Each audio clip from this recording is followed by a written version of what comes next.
Hello everyone, I'm Jonathan, also known as Medieval Genie these days.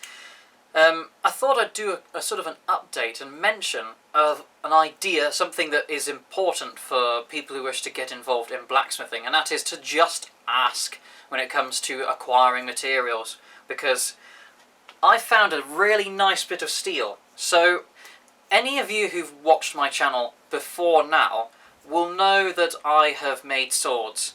And all of those swords were made from spring steel, either EN45 or EN42. Now, those swords, were made from a leaf spring.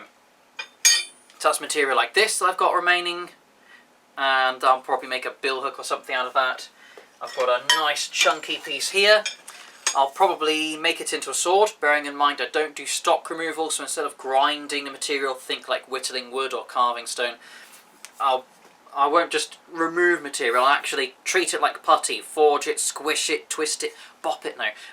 But I'll shape it and form it into something that I like. And so I can go, instead of by size, this is quite short, I can go by weight, there's plenty in here. So this stuff has been a very reliable source for me to make swords. Yes, they sometimes fail because it's recycled steel, and used suspension springs can have cracks in them. But if I just keep plugging away at it, I'll churn out some blades. Some of them last longer, some of them break immediately, some of them are nice. It all depends, but it's a good opportunity to practice blacksmithing, and especially bladesmithing. I can also make tools and things from this. But I just went down to this guy who lives about 5 minute, not even that, 3-minute walk away from my house. And, I just kept driving past, making excuses, or maybe he's going to use it, or maybe he wouldn't want to go, or blacksmithing is weird, or blah blah blah. But I decided today, about 20 minutes ago, in fact, would have been less, this is my third attempt at making this video, but just walked up to him, just went up to the door, knocked, and I said, are you using that bit of steel? No, it's an old broken suspension spring, and that's fine for me, because, I don't need to use the whole length of this.